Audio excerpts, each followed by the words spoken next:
अतिशय आनंद असा उत्साह असतो. वर्षभरामध्ये अनेक सण येतात आणि जातात, पण आपल्या मनामध्ये ओढ असते की आपल्या गुरुपौर्णिमेची आणि इंदोरमधल्या गुरुपौर्णिमेची, आणि कधी एकदा आपण आपल्या गुरुकुलही येतो आहोत आणि आपल्या सगळ्या म्हणजे हा जो स्नेह आहे ना, हा स्नेह कुठलाही स्वार्थ विरहित आहे.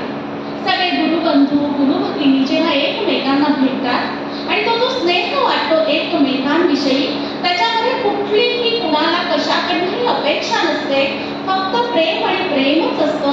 कारण गुरुंनी आपल्या सगळ्यांना एकत्र बांधून ठेवलेलं असतं. गुरु आणि शिष्य, अलौकिक असा गुरु आणि अलौकिक असा शिष्य, शतकानुशतकांमध्ये अशी एखादी जोडी तयार होते, निर्माण होते. परमेश्वर समाजासाठी, समाजापुढे आदर्श घालण्यासाठी भक्तीचा स्रोत काय असतो हे परमेश्वर प्रत्येकापर्यंत पोहोचवण्यासाठी जणू काही अशा या गुरु आणि शिष्याची निर्मिती करतो. असंच आज मला एका महान संत वेणा स्वामी, समर्थ रामदास स्वामींच्या शिष्या वेणा स्वामी यांच्या चरणी सेवा करायची, सेवा रुजू करण्याची संधी परमपूज्य बाबा आणि दादांच्या रूपानं, बापटकाकांच्या माध्यमातून मिळालेली आहे. मी याबद्दल परमेश्वराचे आभार मानते आणि परब्रह्मस्वरूप तुम्हा सर्व श्रोतृ वृंदाला अंतःकरणापासून नमस्कार करते. संतांचं महत्व अतिशय अतिशय म्हणजे लक्षात घ्या, देव आलिया घरात, संत आलिया घराते, संत आलिया घराते देव सारावे पराते, एवढं संतांचं महत्व आहे.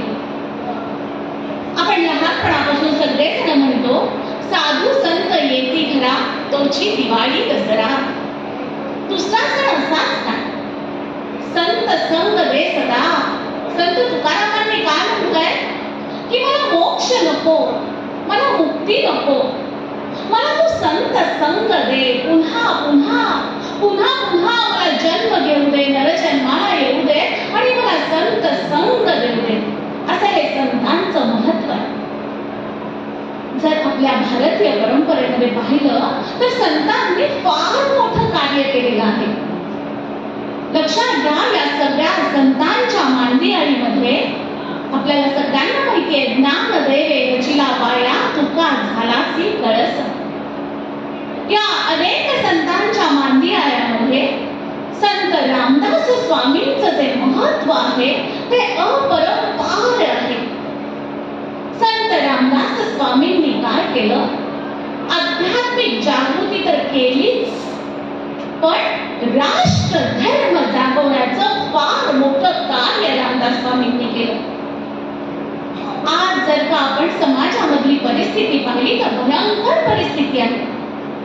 16व्या 17व्या शतकामध्ये मोगलाई काय म्हणतात, भयंकर परकीय आक्रमण. आपल्या मूर्त्या फोडल्या जात होत्या, आपल्या या बहिणी सुरक्षित नव्हत्या, लोकांचे हाल चाललेले होते. आणि या परिस्थितीमध्ये माणसं आपलं स्वत्व विसरली होती. आपला धर्म, आपली संस्कृती याच्यावर एक मळभ पसरलेलं होतं. आणि मग हे मळभ दूर करण्याचं काम कोणी केलं तर संत रामदास स्वामींनी केलं. संत रामदास स्वामी काय म्हणतात, वन्ही तो चेतवा वारे, वन्ही तो चेतवा वारे, चेतविताची चेततो, विवेक जाणते जैसा, विवेक जाणते जैसा, वाढविताची वाढतो. हा वन्ही आपल्यामध्ये असलेली जी सगळी शक्ती आहे, ताकद आहे, मी म्हणून असलेली जी ताकद आहे, आपल्यामध्ये असलेला जो कुणी तो आहे, तो ओळखण्याची ताकद, तो वन्ही, तो आपण चेतवावा लागतो. तो आपण भक्ती रूपानं चेतवावा लागतो. आणि तो भक्ती रूपानं चेतवला की तो चेततो, पसरतो. आणि कधी आपण परब्रह्माशी एक रूप होतो हे आपल्याला कळत देखील नाही. पुन्हा पुन्हा आपल्याला संतांनी सांगितलेल्या विचारांचं पुन्हा पुन्हा ऐकावं लागतं, ऐकावंसं वाटतं. कारण का तर चांगल्या गंमत कशी आहे बघा. प्रपंच पडता पडली झापड. रामदास स्वामी इतकं सुरेख आहे ना रामदास स्वामींचं चरित्र, की त्यांनी प्रपंच आणि अध्यात्म यांचा सुंदर मेळ घातलेला आहे. की तुम्ही प्रपंच करताना सुद्धा परमेश्वराशी असलेलं अनुसंधान सोडता कामा नये. रामदास स्वामींनी म्हटलंय की आधी प्रपंच करावा नाही का, पण पुढचा पण लक्षातच घेत नाही. प्रपंच तर नेटका करायचाच आहे, पण ते करताना परमेश्वराला मात्र आपण विसरायचं नाहीये. संत रामदास स्वामी काय म्हणतात, प्रपंच पडता पडली झापड, राम दिसेना डोळा रे. कारण का आधी प्रपंच करावा नाही का, करतच खरं तर आपलं आयुष्य संपून जातं. प्रपंच करता करता आपल्या डोळ्यावर सगळी झापडं लागलेली आहे. दिवसा निजू निजू, इतकं सुंदर आहे आपल्या बाबांचं जे भजन आहे की नाही, झोपू नका रे तुम्ही झोपू नका. तर त्याच बघा रामदास स्वामींनी काय म्हटलंय, दिवसा निजू निजू रात्री निजू निजू, निजू निजू व्यर्थची गेले रे. दिवसा झोपी रात्री झोपी, दिवसा झोपी रात्री झोपी, झोपेने दिधला टोला रे. रामदास म्हणे व्यर्थची गेले, सार्थक नाही केले रे. झोपायचं म्हणजे काय, खरंच लोळायचं असायचा अर्थ आहे का. झोप म्हणजे काय, जागृत अवस्थाच नाही. जागृत अवस्था म्हणजे काय, की माझा जन्म कशासाठी झालेला आहे, मनुष्य जन्माचं सार्थक काय आहे, हा देह मनुष्य देह मला कशासाठी मिळालेला आहे, हे आपण विसरूनच जातो. डोळ्याला झापडं लागल्यासारखी या प्रपंचाची झापडं लावून घेऊन अंतपणाने आपण आपलं आयुष्य नुसतं पुढे पुढे लोटत असतो. रामदास स्वामींनी म्हटलंय ना की मरे त्याचा शोक आहे तुझा, तोही पुढे जात आहे. अशा अर्थाचं त्यांना एक वचन आहे की एखाद्या मनुष्याचा मृत्यू झाला तर एक जण शोक वाहतो, पण त्याला कळत नाही की आपणही पुढेच चाललेलो. मग आपल्यालाही जर का याच मार्गाने जायचं आहे तर आपण कसं वागलं पाहिजे हा विचार करण्यासाठी, हा विचार देण्यासाठी आयुष्यामध्ये गुरुची नितांत आवश्यकता असते. सगुणाचेही आधारे निर्गुण पाविजे निर्धारे. लक्षात घ्या, आपल्या सगळ्यांचं अंतिम ध्येय आहे निर्गुणाकडचा प्रवास. पण हा जो निर्गुणाकडचा प्रवास आहे तो करण्यासाठी सगुणाचा उपयोग आपल्याला करून घेता आला पाहिजे. आपल्या शरीराचा जो उपयोग आहे तो आपल्याला करून घेता आला पाहिजे. आपली कर्मेंद्रिय, आपली ज्ञानेंद्रिय ही जी 10 इंद्रिय आहेत, या इंद्रियांचं जे अनुसंधान आहे ते सतत आपलं परमेश्वराच्या चरणी लागलं पाहिजे. काम करता करता आपल्याला नाम घेता येणार आहे. काम करता करता ते काम माझं सज्जनतेनं, सत्शीलतेनं, माझ्या गुरूंनी सांगितलेल्या उपदेशाप्रमाणे कसं होणार आहे हा विचार सतत आपण आपल्या मनामध्ये ठेवला पाहिजे. लक्षात घ्या, जे षडऋतू आहेत हे षडऋतू सतत आपल्याला डंख मारत असतात. आपण आयुष्यामध्ये जेव्हा प्रत्येकाशी व्यवहार करत असतो, तो व्यवहार करत असताना काम, क्रोध, लोभ, मद, मोह, मत्सर हे सगळे षडऋतू जणू काही आपल्यामध्ये पिंगा घालत असतात. आणि ते आपल्यामध्ये असे काही पिंगा घालत असतात की ते आपल्याला त्याच्यातून बाहेरच पडू देत नाही. आणि याच्यातून बाहेर पडायचं असेल तर गुरु सारखं दुसरं कोणीही नाही. आणि म्हणून गुरुचं महत्व आपल्या सनातन धर्मामध्ये, आपल्या हिंदू धर्मामध्ये इतकं आहे की आई, वडील, बहीण, भाऊ सगळं काही आपला गुरु आहे. हे जर का आपण मानलं तर आपल्या आयुष्यातल्या सगळ्या अडीअडचणी तर दूर होतातच, पण आत्मिक समाधान जे आहे ते आपल्याला अतिशय लागतं. कारण का, जे गुरु देऊ शकतो ते आपल्याला कोणीही देऊ शकत नाही. आपल्या आई वडिलांची सोबत आई वडील देहात आहे तोपर्यंत, पण गुरुची सोबत मात्र आपला देह आहे तोवर, आणि आपला देह संपल्यानंतर निर्गुणाच्या प्रवासात सुद्धा गुरु आपला आहोत, कधीही सोडत नाही. आणि म्हणून गुरूंचं महत्व आयुष्यामध्ये अपरंपार आहे. गुरु तोच देव हे मानायला आपण शिकलं पाहिजे की माझा गुरु आणि परमेश्वर दुसरं कोणी नाहीच आहे.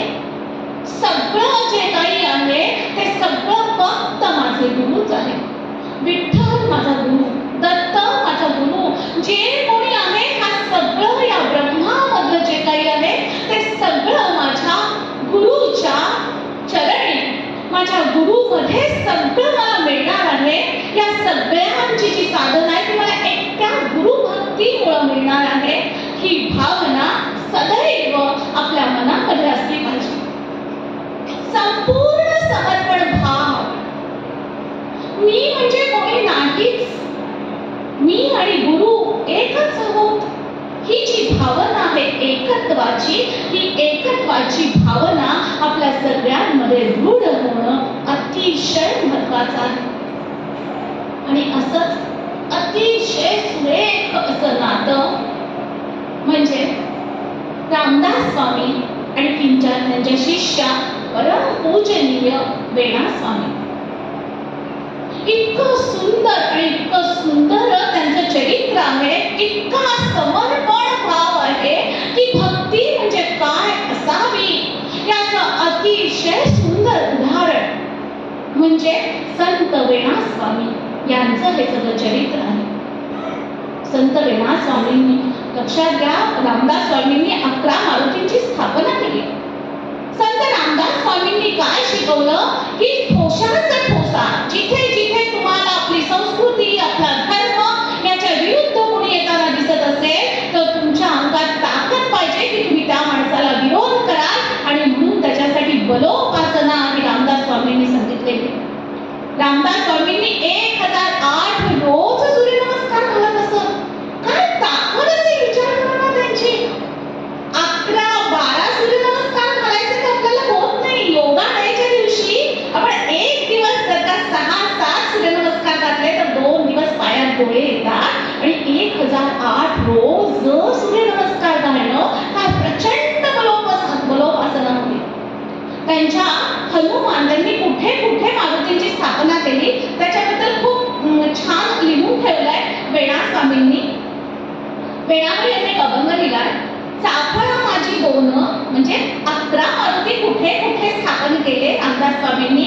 चाफळा माझी दोन, उप्रचेसी एक, पारगावी देख चौथा, 5वा मसुरी, शहापुरी 6वा, जाणतो 7वा शिराळ्यात, सिंगणवाडी 8वा, मन पाडळे 9वा, 10वा जाणावा माझ गावी, बह्यात 11वा येणे नीती गावा, सर्व मनोरथा पुरवित, वेणी म्हणे स्वामी समर्थ रामदास, कीर्ती गगनात सामावे. प्रत्येक अभंगामध्ये वेणीनं काय म्हटलंय, प्रत्येक वेळेस आपल्या गुरुची अतिशय भक्ती भावानं तिनं स्तुती केलेली की माझा गुरु कसा आहे, त्याची कीर्ती या अख्ख्या गगनामध्ये सुद्धा सामावणार नाही इतकी अनंत अशी कीर्ती आहे रामदास स्वामींची, माझ्या गुरुची. या वेणा स्वामींचा जन्म कुठे झाला तर या वेणा स्वामींचा जन्म कोल्हापूर नगरीमध्ये झाला. कोल्हापूर नगरीमध्ये गोपाळचंद देशपांडे आणि राधिकाबाई देशपांडे या अत्यंत सात्विक अशा दाम्पत्याच्या पोटी वेणाबाईंचा जन्म झाला. म्हणतात ना की शुद्ध बीजापोटी फळे रसाळ गोमटी. गोपाळचंद आणि राधिकाबाई अत्यंत आध्यात्मिक वृत्तीचे होते. प्रवचन ऐकणं, कीर्तन ऐकणं, धर्मग्रंथ वाचणं हे त्यांना अतिशय आवडत असे. आणि त्या काळात सुद्धा म्हणजे जवळजवळ 400 वर्षांपूर्वीची गोष्ट आहे, गोपाळजी पंतांनी आपल्या या मुलीला, वेणीला भागवत त्यानंतर धर्मग्रंथ वाचायला शिकवले होते. अक्षर ओळख प्रचंड हुशार. मुळात वेणाबाई हा जन्मजातच अतिशय हुशार आणि बौद्धिक म्हणतात ना बुद्धीचं लेणं, सरस्वतीचा वरद हस्त घेऊन आलेल्या होत्या. त्यामुळे अगदी लहान वयात सुद्धा वडिलांनी जी अक्षर ओळख करून दिली ती अक्षर ओळख त्यांनी चटचट ग्रहण केली. आणि वडील सांगतील तसं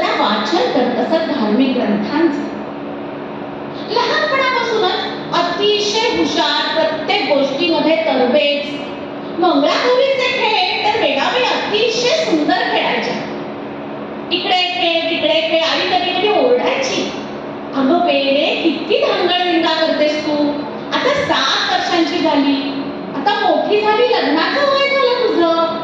पूर्वीच्या काही 7व्या-8व्या वर्षी मुलींची लग्न करायचे हो. खूप वाईट पद्धती होत्या, आपल्या समाजामध्ये रूढी होत्या. आणि अशीच एकदा एका मंगळागौरीला गेली आणि मंगळागौरीला तिथे तिला कुणी पाहिलं तर जनार्दन पंत देशपांडे मिरजेचे आणि त्यांच्या पत्नी त्या तिथे त्यांच्या नातेवाईकांकडे कार्यक्रमाला आलेल्या होत्या.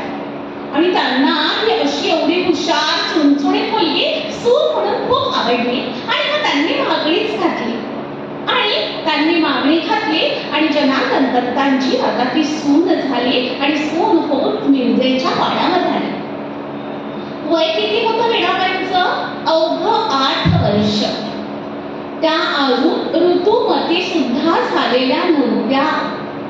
पूर्ण स्त्रीत्व सुद्धा अजून त्यांच्या ठाई आलेलं नव्हतं. पण त्यावेळच्या समाज रूढीप्रमाणे परंपरेप्रमाणे त्यांचं लग्न केलं गेलं 8व्या वर्षी. आणि मग ती छोटीशी वेण्या, छोटीशी ठुसकीशी नथ घालून दाग दागिन्यानं मढून नवारी नेसून खूप सारी सुंदर छान अशी संसाराची स्वप्न घेऊन मिरजेला देशपांड्यांच्या वाड्यामध्ये माप ओलांडून लक्ष्मी म्हणून आली. माहेरी जाण्यात, सासरी राहण्यात असं करत करत एक 1-1.5 महिना गेला असेल आणि नंतर पुन्हा काही कारणाने ती माहेरी गेली होती. किती 1.5-2 महिने झाले होते लग्नाला, वय वर्ष 8 वेणाचं. आणि आता ती आई बाबांकडे गेली होती माहेरपणासाठी म्हणून. 2-3 दिवस मजेत गेले.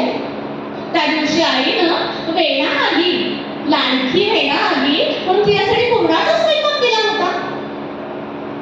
सगळेजण जेवायला बसणार इतक्यात मिरजेवरून निरोप आला की वेणाला आणि आई बाबांना लगेच मिरजेला बोलवलेलं आहे.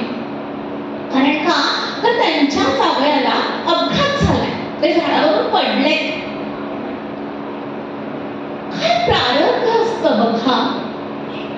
अवघं 8 वर्षाचं वय, 1.5 महिन्यापूर्वी संसाराची सुंदर स्वप्न ज्या मुलीनं डोळ्यामध्ये बघितली आणि लक्ष्मी म्हणून पाऊल त्या वाड्यामध्ये टाकलं, आज ती वाड्यामध्ये जेव्हा गेली तेव्हा तिला काय दिसलं तर तिच्या पतीचं प्रेम समोर ठेवलेलं होतं. तिचे यजमान खाली पडले, ते वाचलेच नाही. एका क्षणात त्यांचे पंचप्राण पंचतत्वात विलीन झाले. सगळीकडे रडारडी आरडाओरडा चालू होता. का हे प्रारब्ध? प्रारब्धापुढे काही चालत नाही म्हणतात, ते अगदी खरं आहे. बघा, यावरून मला एक गोष्ट आठवली. एक आजोबा होते, अगदी लहानपणापासून स्वामी समर्थांचे नितांत भक्त. अगदी जेवताना, खाताना, चालताना, झोपताना क्षणोक्षणी स्वामींचं नाव घेत असत. झालं आयुष्य हळूहळू सरलं आणि म्हातारपण आलं. सगळ्यांनाच येत होते म्हातारपण, तसं त्यांनाही म्हातारपण आलं. आणि प्रारब्ध कुठल्या जन्मीचं कुठल्या जन्मी फेडावं लागेल हे काही सांगता येत नाही. आणि त्यांना जागेवरनं उठता येईना, बसता येईना, झोपूंची अवस्था, सगळं जागेवर, सगळे विधी जागेवर. 1-2 महिने झाले मुलगा पहिल्या हाकेत यायचा, हाक मारलं की लगेच यायचा, त्यांना काय हवं नको बघायचा. पण म्हणतात ना, रोज मध्ये त्याला कोण रेडे. हळूहळू 2-3 महिना झाल्यानंतर हाक मारून सुद्धा मुलगा येईनासा झाला. मग उशिरा यायला लागला, मग जरा त्याच्या वेळेत यायला लागला. आणि असे 2-4 दिवस गेले आणि अचानक एके दिवशी सकाळीच मुलगा खोलीमध्ये हजर. सगळं छान आवरलं त्या आजोबांचं, त्यांना छान अंघोळ घातली, सगळं स्वच्छ. पुन्हा सकाळ दुपार संध्याकाळ तो मुलगा यायचा. काय हवंय बाबा, काय हवंय मला सांगा. आपण सगळी सेवा करत होता. 3-4 दिवस प्रश्न पडला त्या आजोबांना की अरे असं काय घडलं, असा काय चमत्कार घडला. पण अजून एक गोष्ट लक्षात येत होती त्यांच्या की हा स्पर्श काहीतरी वेगळा आहे. मुलाचा स्पर्श त्यांना अनेक वर्ष माहीत होता, पण आता तो स्पर्श होतोय तो काहीतरी वेगळा आहे याची त्यांना जाणीव झाली. आणि त्यांनी त्या मुलाचा हात धरला दुपारी जेव्हा तो सेवा करायला आला. सांग मला, तू कोण आहेस? तू खचितच माझा मुलगा नाहीयेस, तू कोण आहेस? आणि समोर साक्षात स्वामी समर्थ उभे राहिले. रडायला लागलं त्याही अवस्थेत त्या आजोबांना. हे स्वामी माऊली, तुम्ही माझ्यासाठी माझी ही सगळी सेवा करताय. सगळ्या माझे जे विधी मी करतो ते विधी तुम्ही स्वच्छ करताय.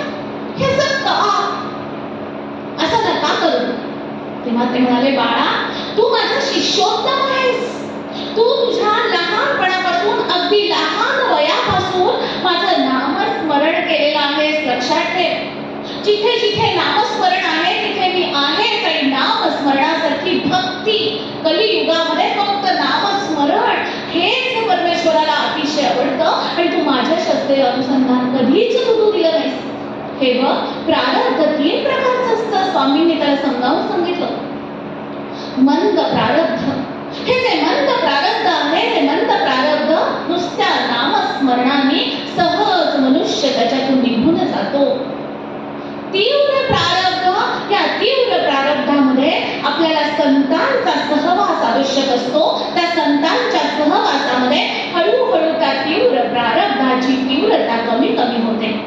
आणि जे तीव्रतम प्रारब्ध असतं ते मात्र चुकत नाही. आणि मग अशा वेळेस तो शिष्योत्तम असतो, त्याच्याबरोबर प्रत्यक्ष गुरु येतो. आणि ते तीव्रतम प्रारब्ध आहे ते स्वतः आपल्या शिष्याबरोबर भोगतो आणि त्याचे भोग भोगून कमी करतो. आणि म्हणून मी आता तुझं हे जे तीव्रतम प्रारब्ध आहे ते दूर करण्यासाठी मी तुझ्या सहवासात आलेलो आहे. असं हे प्रारब्ध असतं. कुणाचं प्रारब्ध कसं आणि काय सांगता येईल. तसं ह्या आपल्या वेणाचं प्रारब्ध की 8व्या वर्षी जी ऋतुमती पण झालेली नाहीये, ती बाल विधवा झाली. आणि तुम्हाला माहित असेल की बाल विधवा होणं हा त्या काळामधला सगळ्यात भयंकर शाप होता. तिच्या बांगड्या फोडल्या गेल्या, तिच्या अंगावरचे अलंकार उठवले गेले. या क्रूर समाजानं तिला जितका मानसिक त्रास देता येईल तितका त्रास दिला. 10व्या दिवशी नाभिकाला इतके सुंदर आईने लहानपणापासून तेलानं नामू भाकू घातलेले ते केस, लांब सडक पाठीवरचे केस पूर्णपणे कापले गेले. जणू काही त्या केसांच्या पायघड्यांवरनं तिच्या यजमानांना स्वर्ग मिळणार होता का? पण हे त्यावेळच्या समाजाला माहीतच नव्हतं. कुठल्या आपण रूढी परंपरा चुकीच्या वाईट आपल्या त्या मुलीची मानसिक अवस्था काय ह्या कशाचाही विचार न करता विधवेला ज्या ज्या पद्धतीने वागवलं जातं ते सगळे सोपस्कार केले गेले. आणि एक मिरची व वेणा त्या दिवशीपासून लाल वस्त्रामध्ये गुंडाळली गेली. पुढे नुसता अंधकार होता. माहित नव्हतं वेणाला की पुढे काय होणार आहे. प्रत्येक चांगल्या पवित्र कामामधनं या बालविधवांना, या विधवांना नेहमी बाजूला टाकलं जायचं. त्यांना कुठल्याही प्रकारचा अधिकार नव्हता. घरातल्या गायीची, वासराची सुद्धा पूजा केली जायची सणासुदीला. आणि हा मनुष्य, आणि ज्याच्यामध्ये जीव आहे, ज्याच्यामध्ये प्राण आहे, ज्याच्यामध्ये आत्मा आहे, त्या व्यक्तीला, त्या स्त्रीला जनावरांपेक्षा भयंकर वागणूक दिली जात होती. असे दिवस चालले होते. या सगळ्या भयंकर अशा परिस्थितीमध्ये वेणाची सोबत होती ती म्हणजे भागवत आणि धार्मिक ग्रंथ. कारण काय आहे तर ही जी इंद्रिय आहे बघा, इंद्रिये कोंडावी व कोंडती. काय आहे या धर्मग्रंथांचं इतकं विपुल धर्मग्रंथ आहे आपल्या सनातन धर्मामध्ये. लक्षात घ्या, ज्याला आवडेल तो धर्मग्रंथ, ज्याला आवडेल तो पंथ तो आपला अनुसरून त्याच्या मागचं मूळ बघा. इंद्रिये कोंडावी न कोंडती, विषय सांडता न सांडती.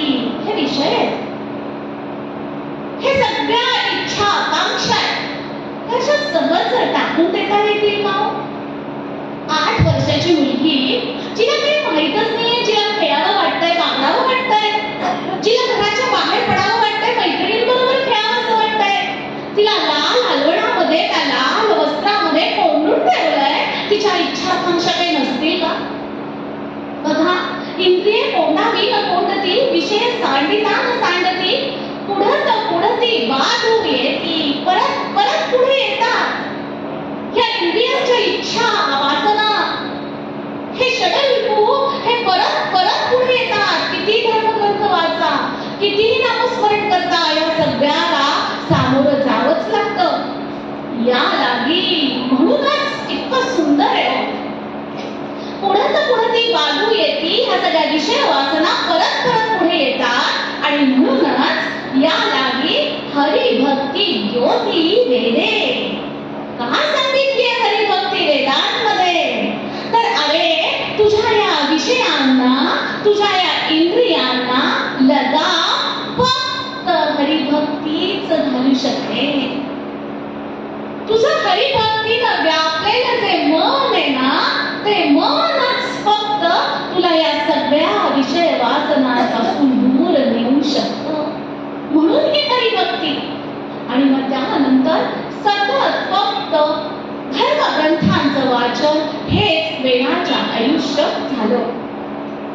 यानंतर अशी 8 वर्षे गेली. 8 वर्ष या सगळ्यामध्ये गेली. कधीतरी अधूनमधून माहेरी जाऊन यायचं, पण मग सासरी फक्त सासू सासरे आणि ही गतधवा, बालविधवा, सून, वेणा, एवढंच सगळं ते आयुष्य.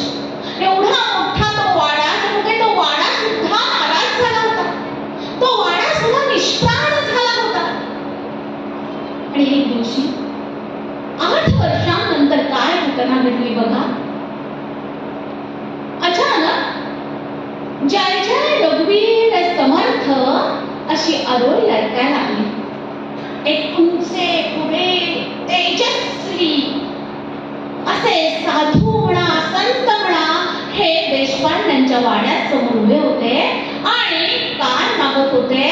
मला तुंबाभर दूध हवंय, मला तुंबाभर दुधाची भिक्षा हवी आहे, अशी ते मागणी करत होते. त्यांनी जोरात म्हटलं, माय मला तुंबाभर दूध घाल भिक्षेमध्ये. वेणा तिथेच तुळशी वृंदावनापाशी पूजा करत होती.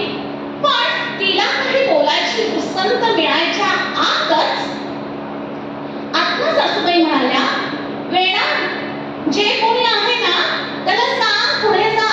कारण का तर हनुमानाला मला आज अभिषेक करायचा आहे दुधाचा आणि मला दूध कमी पडेल, त्यामुळे त्याला म्हणायचं की आत्ता काही तुला तुंबावर दूध मिळणार नाही. वेणा काही बोलायच्या आतच रामदास स्वामींनी हे ऐकलं आणि हे पुढे निघून गेले. वेणा पळत पळत घरात आली. म्हणे, अहो सासूबाई, सासूबाई, तुम्ही असं काय केलं? अहो ते असे दिसत होते की असं वाटत होतं प्रत्यक्ष हनुमानच आहे. जणू काही प्रत्यक्ष हनुमान आज आपल्याला दूध मागायला आला आहे असंच मला वाटत होतं सासूबाई. आपण द्यायला हवं होतं.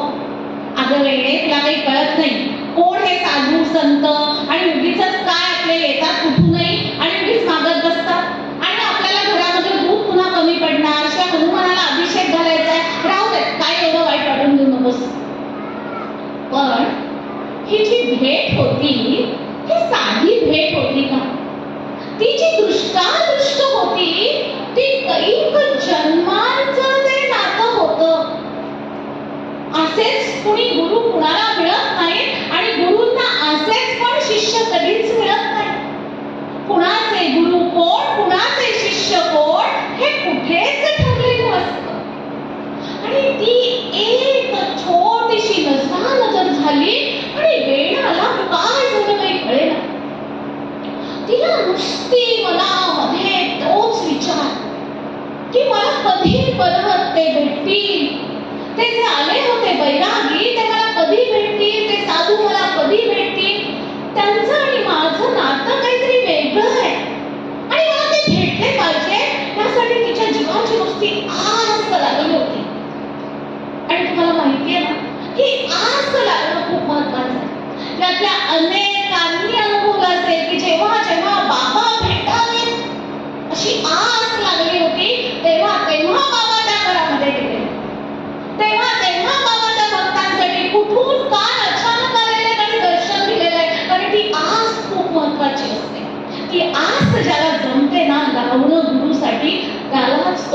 आयुष्यामध्ये भेटतो. आणि त्याच्यासाठी मन अतिशय शुद्ध आणि सात्विक आणि निर्हेतुक असावं लागतं, तरच गुरु कृपा खऱ्या अर्थानं होऊ शकते. ती प्रत्येक गोष्ट करत होती वेणा, छोटी शोक होती, काय तिचं वय असेल, पण डोक्यामध्ये सतत विचार की मला ते कधी भेटतील कधी भेटतील. आणि 8-10 दिवस गेले आणि परत आले. जय जय रघुवीर समर्थ. आणि तोपर्यंत तिने कळलं होतं, तिच्या शेजारच्या काकूंनी सांगितलं होतं की रामदास स्वामींचं कार्य आणि जे आलेले आहेत भिक्षा मागायला, भिक्षा मागतायचं त्या गावात आलेले आहेत ते म्हणजे प्रत्यक्ष रामदास स्वामी आहेत. आणि ते प्रत्यक्ष रामदास स्वामी आपल्या घरामध्ये येऊन गेले आणि आपण त्यांना भिक्षा दिली नाही. आणि आज पुन्हा तोच ते जय जय रघुवीर समर्थ हे ऐकलं आणि तिचं नुसतं भान उडालं. ती म्हणाली थांबा, मी तुम्हाला दूध आणून देते. तिनं पटकन जाऊन त्यांना दूध आणून दिलं. जेव्हा आज ते आले तेव्हा ती भागवत वाचत होती. समर्थ रामदासांनी सहज विचारलं, बाळा काय वाचतेस ग? नाही म्हणे, मी भागवत वाचतेय. हो का, तुला कळतो का भागवत? ती म्हणे काहीच अर्थ कळत नाही. संत एकनाथांनी ठिकठिकाणी असं म्हटलंय भागवतामध्ये की आपला जो आत्मा राम आहे ना, या आत्मा रामाची ज्याला ओळख होते त्यालाच आयुष्यामध्ये खरा गुरु भेटतो किंवा आयुष्य मनुष्य जन्माचं सार्थक होतं. जोपर्यंत आपला आत्मा राम काय हे कळत नाही तोपर्यंत सगळं शुल्लक आहे असं भागवतामध्ये म्हटलंय, पण मला कळत काहीच नाही. या आत्मारामावरनं मला गोरक्षनाथांची एक गोष्ट तुम्हाला सांगावीशी वाटते. एकदा गोरक्षनाथांनी आपल्या सिद्धींनी अन्न बनवलं, जेवण बनवलं मस्त. आणि मग भक्तांना सगळ्यांना सांगितलं की हे बघा, मी माझ्या सिद्धीनं आज जेवण बनवलंय, मंत्रांच्या साह्याने आज मी सिद्ध मंत्रांनी जेवण बनवले, तुम्ही सगळे जेवून घ्या. तेवढ्यात तिथे अवधूत आपले गुरुदत्त वेगळ्या रूपामध्ये आले, एका संन्यासाच्या वेशामध्ये आले. गोरक्षनाथ म्हणाले, चल रे बाबा तू पण घे जेवून. मी माझ्या म्हणजे असं सांगितलं की तू जेवून घे. तेव्हा हे संन्यासी बाबा काय म्हणाले, मी सिद्ध मंत्र वगैरे सिद्धीने सिद्ध केलेलं अन्न मी खात नाही. हे म्हटलं गोरक्षनाथांचा अहंकार जरा दुखावला लागला. मी एवढ्या सिद्ध मंत्रांनी हे अन्न सिद्ध केलंय आणि मी सिद्ध केलेलं अन्न खात नाही म्हणणारा कोण?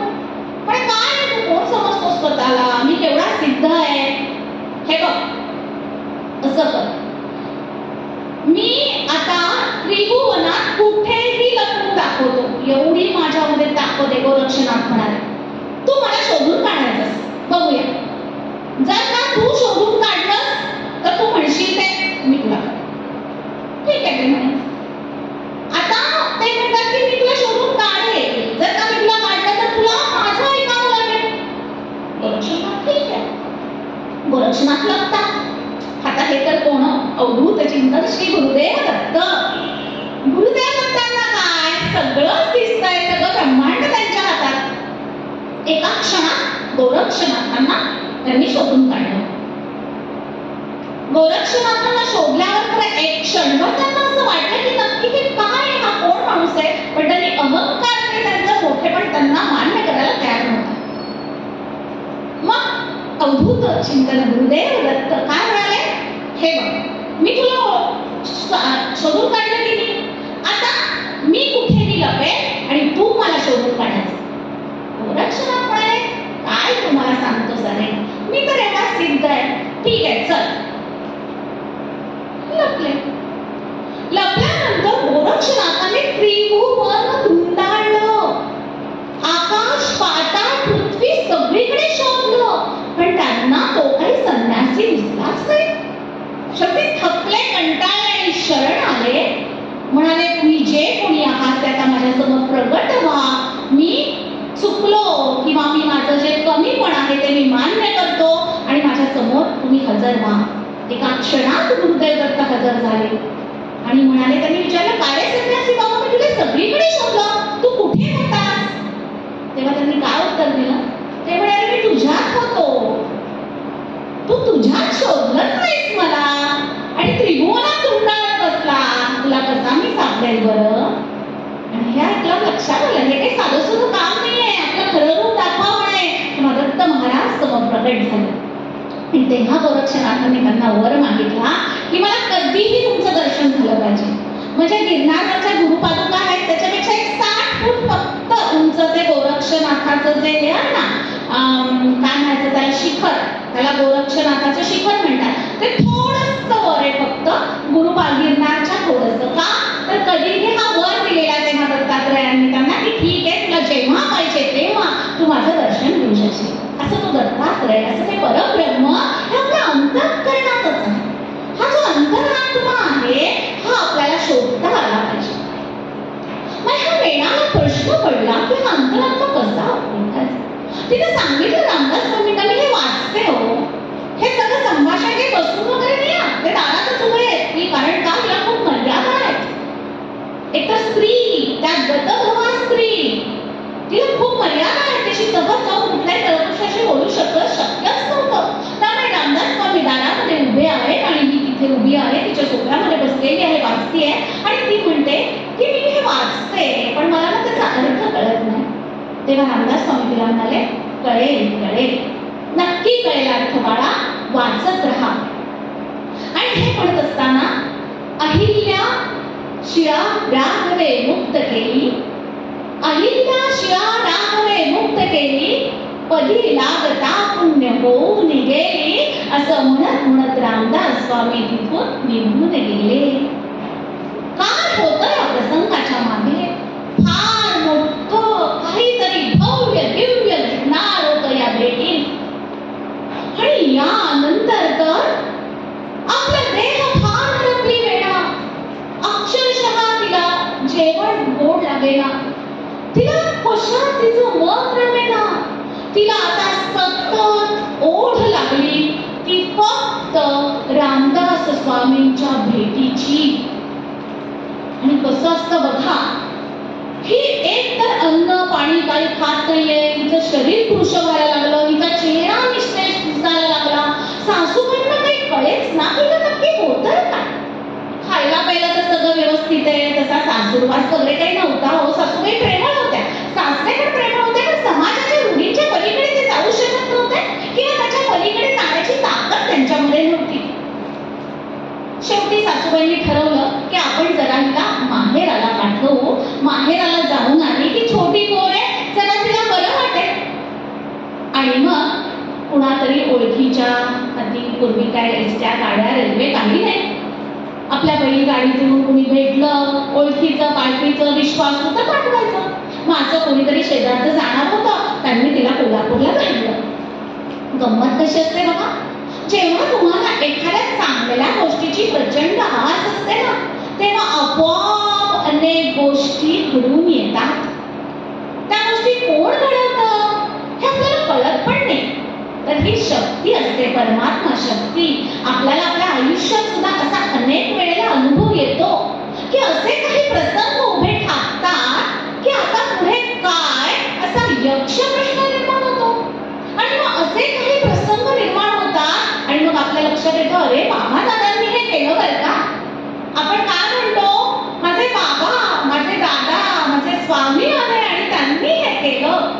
कारण का, जेव्हा आपली अतोनात भक्ती असते, जेव्हा आपलं त्यांच्याशी नेहमी अनुसंधान असतं, तेव्हा त्यांना आपल्यासाठी यावंच लागतं.